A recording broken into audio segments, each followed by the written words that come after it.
I remember the day the rain washed away everything I believed in. The day my brother's coffin sank into the cold, unforgiving earth. My parents held my hands, their faces a perfect mask of manufactured grief. I was 18, and in my heart I knew something they didn't. They said my brother Liam had died a hero, sacrificing himself to save me in a car crash. They said my memory was a lie, a product of trauma. But I knew the truth. And the truth was a secret they had killed to keep. This isn't just a story about a car crash. It's a story about a family built on lies, a fortune built on deceit, and a quiet, patient revenge that was years in the making.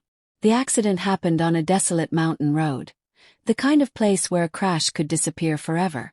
The pouring rain was a character itself, slicking the asphalt, blurring the world into a gray smear. I remember the sensation of the car spinning, the sickening, gut-wrenching lurch as it left the road. Then a blackness that swallowed everything. When I woke up, the world was sterile and hushed. The hospital room smelled of antiseptic and fake flowers. My parents' faces were the first thing I saw, their smiles thin and strained. They told me I was lucky. My brother Liam wasn't. They said he had swerved to avoid an oncoming truck, a heroic act that had cost him his life but saved mine. The media called him a hero. My parents' sorrow was a public performance, a well-rehearsed show for the cameras and the neighbors. But something didn't feel right. My body was healing, but my mind was a fog of fractured images. Everyone told me it was shock. "You're in trauma, honey," my mother would coo, stroking my hair. "Your mind is just playing tricks on you." But the images were too vivid to be tricks. The flash of his face in the rearview mirror, right before the car went over the edge. The look in his eyes. It wasn't fear, it was something else. A cold, hard look I couldn't place. And then I remembered a final terrifying image. Him leaving me, not staying to help as I lay pinned and bleeding. They moved me back home, doting on me with an unnerving intensity. They hired a nurse, a therapist, and made me the center of their world. But their kindness felt like a cage. Their smiles never reached their eyes. They watched my every move, their hushed conversations stopping the moment I entered a room. I noticed things. A flinch from my father when I mentioned the crash, the way my mother would snatch a family photo away if I looked at it too long, the sudden, complete disappearance of Liam's old journals and diaries. It was a tension I could feel in the air, a physical weight in the house. One night, the weight became unbearable. I couldn't sleep. I crept downstairs, drawn by a sliver of light from my father's study. I found him there, alone, a single framed photograph on his desk. It was Liam. My father's hand was shaking as he reached for a bottle of whiskey. I hid in the shadows as he muttered to himself, his voice thick with a mix of grief and something else, something I would soon identify as guilt. "It was for the best, son," he whispered, his head in his hands. "You know it was for the best. The inheritance. We couldn't let it go to her." My blood ran cold, a wave of nausea washing over me. The inheritance. My grandmother, a woman I had adored, had left her entire fortune to me. It was a fortune that was tied up in a trust, accessible only on my 25th birthday, or if something happened to my brother. A new memory, sharp and terrifying, cut through the fog of my amnesia like a blade. The argument, the fight in the car that day. It wasn't about an oncoming truck.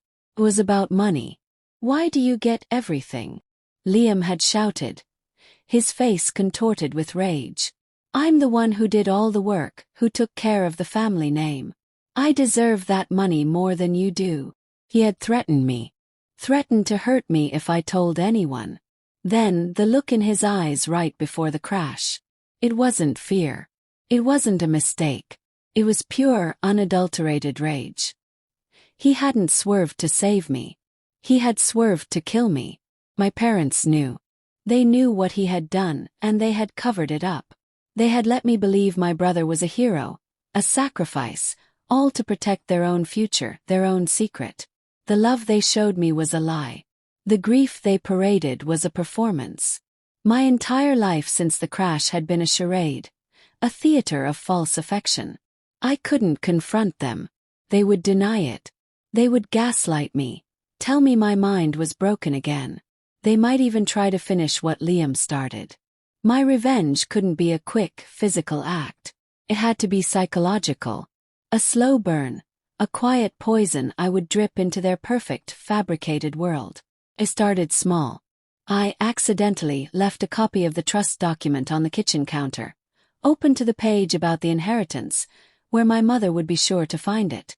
I lost a few of my old therapy session notes, filled with fabricated fears about my brother's mood swings and our family's financial instability. I made sure they found them.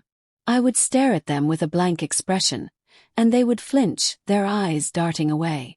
The tension in the house became a physical presence, so thick you could almost taste it. Their hushed conversations turned into bitter arguments.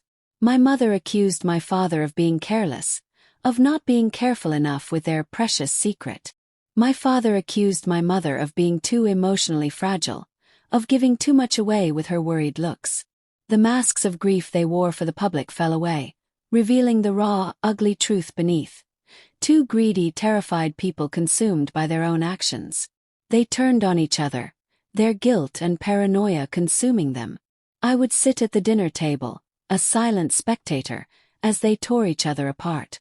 My father would accuse my mother of planting the document for me to find. My mother would say he was getting sloppy, losing his mind. The house, once a cage of false affection, became a war zone. Their greed had led them to betray their children, and now that same greed was tearing them apart. On the anniversary of the crash, the day they celebrated the lie, I packed a single bag. I left a note on the dining room table, a simple message, a quiet statement of my truth. There were no accusations, no long explanations. Just 5 words that I knew would haunt them for the rest of their lives. I remember everything. I left the house and never looked back. I imagined them finding the note. The panic in their eyes. The cold dread seeping into their hearts as they realized the full scope of my revenge. My revenge wasn't in hurting them. It was in leaving them. I had given them a lifetime of paranoia, of mistrust, of watching their own lives crumble from the inside out. Their greed had created their prison, and I was the one who had quietly turned the key, locking them in. Some people seek physical vengeance, but I found something far more satisfying. Found freedom.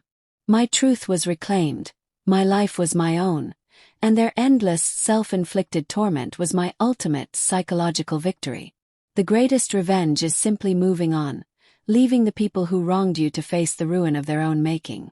If this story gave you chills, if it made you feel that incredible sense of justice, smash that like button and tell us in the comments. What's the most satisfying revenge you've ever witnessed? And of course, subscribe for more stories like this. Your next dose of sweet, sweet payback is just a click away.